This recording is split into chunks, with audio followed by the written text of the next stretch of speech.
Agar to'xtasa shunday videolar chiqishini istasangiz, videoga like va obuna tugmasini bosishni unutmang va izohlaringizni kommentariyalarga yozishni unutmang. Izohlaringiz biz uchun muhim.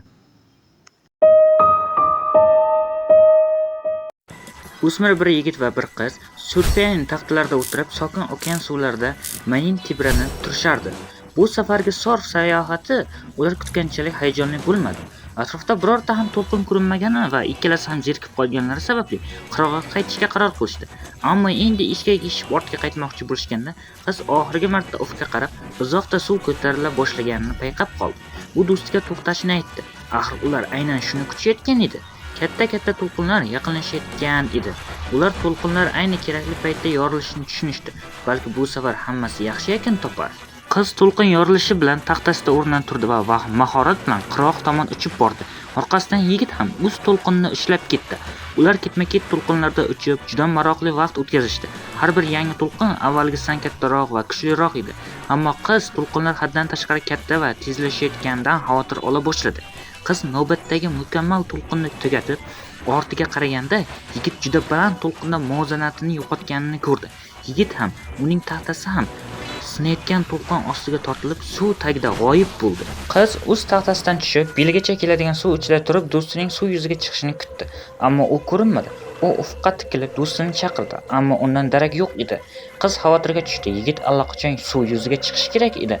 Na yigitdan, na uning taxtasidan biroz iz ko'rinardi. Nima bo'lyapti o'zi? Bu! Qiz qo'rqib sapchib tushdi va ortiga burildi. Yigit uning orqasida turardi, lekin u bu yerga qanday kelib qoldi? Yigit oxirgi to'lqin juda g'alati bo'lganini, u bilan taxtasini suv ostidan qiz tomonga tortib ketganini aytdi. U bunaqasini ilgari hech qachon boshdan kechirmaganini, ammo hozir yaxshi ekanini va xavotir olishga hojat yo'qligini aytdi. Hali ham qo'rquvdan o'ziga kelolmayotgan qiz kulib, yigitning yelkasiga hazillashib musht tushirdi va bugunga yetar, uyga qaytaylik dedi. To'lqinlar tobora kuchayib borayotgan edi. Agar yigit bir marta suv ostiga tortilgan bo'lsa, undan ham kattaroq to'lqinda yiqilib tushsa nimalar bo'lishini hech kim bilmasdi. Bundan tashqari qiz yigitning qo'li jarohatlanganini payqadi. Qo'ldagi kichik kesilgan joydan qon oqa boshlagandi.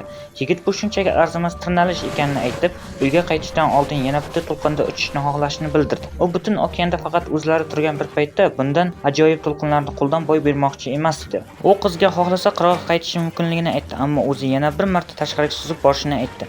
Qiz istamaygina uning ortidan ergashdi. Keyin to'lqinni kutib turganlarda qiz bu safar birinchi bo'lib yigit borsin dedi. U endi uning yana o'zini qo'rqitishga yo'l qo'ymoqchi emas edi. Yigit boshqa hech qanday kutilmagan hazil qilmaslikka va'da berdi va navbatdagi to'lqinni tutish uchun oldinga suzdi. To'lqinlar endi tez kelayotgan edi va qiz ham uning ortidan bittasini ushlab oldi. Qiz qirg'oq tomon uchayotganda ko'zining bir cheti bilan yigitni kuzatib borardi. To'lqinlar juda qiyin edi va diqqatni jamlash kerak edi. Ammo nigohi yana do'stiga tushdi. U yigitning to'lqinda qandaydir narsa shakllanayotganini ko'rdi. Go'yo suvning o'zi to'lqinning tepasidan o'sib chiqib, yigit tomon cho'zilayotgandek edi. Bu akulaning jag'iga o'xshardi. Qiz dahshatdan baqirib yubordi. Yigit ortiga qaradi va to'g'ri to'lqindan chiqayotgan o'tkir tishlari bilan g'ijirlayotgan ulkan akula jag'iga ko'zi tushdi. Yigit qo'rquvdan baqirib yubordi va muvozanatini yo'qotib suvga quladi. Jag' uning tiqilgan joyida surf taxtasini tishlab, uni bir lahzada parchalab tashladi. Qiz ko'rayotgan narsaga ishona olmadi va o'z taxtasida muvozanatini yo'qotay dedi.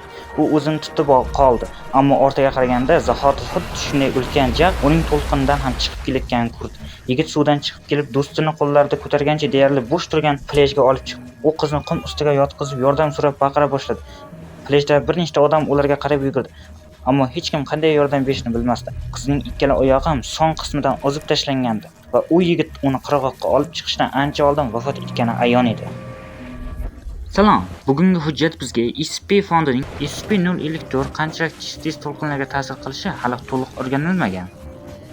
Ammo ma'lum bo'lgan narsa shuki, agar odam yoki suvda yashamaydigan biror hayvon to'lqin bilan qirg'oq orasidagi suvda bo'lsa, to'lqinlarning tezligi oshadi. Shuningdek, agar odamlar qirg'oqdan kamida 250 metr uzoqlikda bo'lsa, SCP-054 ta'sirida to'lqinlarning paydo bo'lish chassasi keskin ortadi.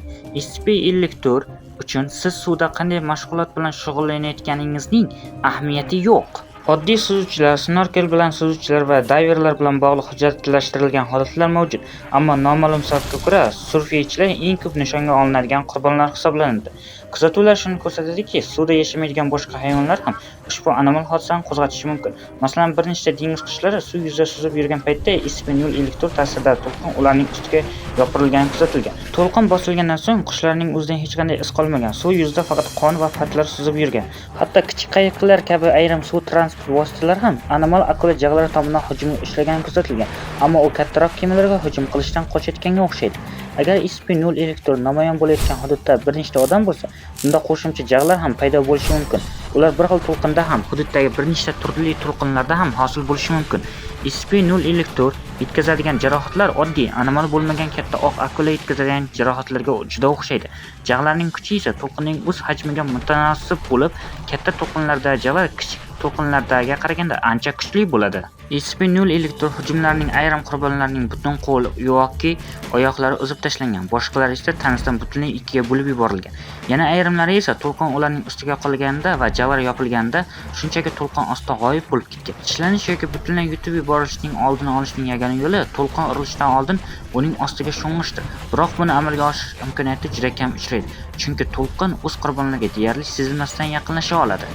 Bundan tashqari SP0 elektr paydo bo'lishi oqibatida deyarli har doim og'ir jarohatlar olinadi va qayd etilgan holatlarning 68% bu jarohatlar o'lim bilan yakunlangan. SP fondi SP0 elektr haqida birinchi marta katta oq akulalar to'lqinlar ichidan chiqib kelib odamlarga hujum qilgani, so'ng yana suvga g'oyib bo'lgani haqidagi ko'plab xabarlardan so'ng xabardor bo'ldi.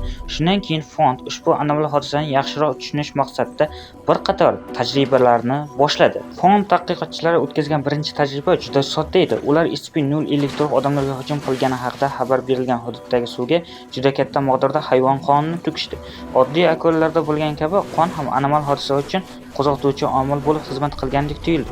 Natijada SP elektr 2 daqiqadan kam vaqt ichida namoyon bo'ldi va tadqiqotchilar to'lqin qon ustidan o'tayotgan paytda akula jag'lari qonni tishlashga urinayotganini kuzatishdi. Tajriba yana takrorlandi, ammo bu safar hayvon qoni o'rniga inson qoni ishlatildi. Bu ham SP0 elektr hodisalarining to'lqinlarda paydo bo'lishiga sabab bo'ldi. Ammo bu safar ular ancha tezroq namoyon bo'ldi va ko'pincha qon suvga to'kilgandan keyin 1 daqiqadan ham kam vaqt ichida paydo bo'ldi. Ko'rinishicha, SP0 elektr odamlarga yoki hech bo'lmaganda ularning qoniga kuchli qiziqish bildiradi. Akula jag'larining tezda paydo bo'lishi uchun juda oz miqdordagi qonning o'zi kifoya qiladi. Sinf xodimlari ishtirokidagi tajribalar shuni ko'rsatdiki, jarohatlangan odam sog'lom odamga qaraganda SP0 elektr namoyon bo'lishiga 4 barobar ko'proq sabab bo'ladi. Biroq bu go'shtxo'r to'lqinlarning qanchalik tez paydo bo'lishini kamaytirishning ham ayrim usullari mavjud. Aniqlanishicha, suv yuzida mutlaqo harakatsiz yotish SP0 elektr paydo bo'lish ehtimolini sezilarli darajada kamaytiradi. Tana harakatlarini sekinlashtirish ham uning paydo bo'lish ehtimolini pasaytiradi. Qizig'i shundaki, qon jag'larining tez namoyon bo'lishiga sabab bo'lsa-da, buning sababi SP0 elektr qonni hidlay olish ekanligi ehtimoldan yiroq. Chunki qonning ham tajribalarda qatnashgan insonlarning ham hidini yashirishga qaratilgan barcha sinovlar muvaffaqiyatsiz yakunlangan. Hozirgacha anomal hodisaga zarar yetkazishga qaratilgan barcha urinishlar ham muvaffaqiyatsiz bo'lgan. Akula jag'lariga qarata otilgan o'qlar unga hech qanday zarar yetkazmaydi va o'sha yerda o'zida g'oyib bo'ladi. Uning tabiatini hisobga olsak, fond SP0 elektrni qo'lga olib saqlashning biror yo'lini topish ehtimoldan yiroq. Shu sababli hozircha barcha saqlash choralari odamlarni undan uzoq tutishga qaratilgan. SP0 elektr namoyon bo'lganligi qayd etilgan 5 ta geografik hudud atrofida 1 kilometrlik taqiqlangan zona tashkil etilgan. Dengiz sut emizuvchilari hayotini o'rganish bo'yicha davom etayotgan ilmiy tadqiqotlar insonlar borligi sababli buzilishi mumkinligi bahona qilinib, fuqarolarga ushbu hududlarga kirish mutlaqo taqiqlangan. SP0 elektr haqida gap ketganda, qiziquvchan odamlarning o'z xavfsizligi uchun undan uzoq tutish maqsadida maxfiylik eng muhim masala hisoblanadi. Shu sababli anomal hodisani tasvirga olgan barcha foto va videolar musodara qilinadi hamda yo'q qilinadi. SP0 elektr hujumining guvohlariga esa amnistik dorilar beriladi. Shunda ularning xotirasidan anomal akula hujumlariga oid barcha xotiralar o'chiriladi. Fond shuningdek anomal hodisaga oid har qanday dalillarni rad etish uchun keng ko'lamli noto'g'ri ma'lumot tarqatish kampaniyasini olib boradi. Keyinchalik hujumlarning barchasi esa anomal bo'lmagan oddiy katta oq akulalar zimmasiga yuklanadi. Fond nazorat ostiga olgan ushbu 5 tegishli hudud SP-054 namoyon bo'lishi mumkin bo'lgan barcha joylarni qamrab olganmi yoki yo'qmi, hozircha noma'lum. Biroq fond agentlari butun dunyo bo'ylab akula hujumlari haqida xabarlarni kuzatishda davom etmoqda va ular bu hujumlar Oddiy okeandagi eng yirik yirtqich tomonidan sodir etilgan bo'lishiga, siz eng kutmagan paytda ortingizda paydo bo'lishi mumkin bo'lgan turdan mavjudot emasligiga umid qilmoqda. Endi esa Dr. Bob fayllardan navbatdagi hujjatini tomosha qiling. Masalan, SP-2846 kalmar va dengizchi yana bir shunday anomal hodisa haqida hikoya qiladi va u sizni okeanga yana hech qachon kirishni istamay qolishingizga sabab bo'lishi mumkin. Shuningdek, obuna bo'lishni va bildirishnomalarini yoqishni unutmang. Shunda SP fondining maxfiy arxivlari tobora chuqurroq kirib borar ekanmiz.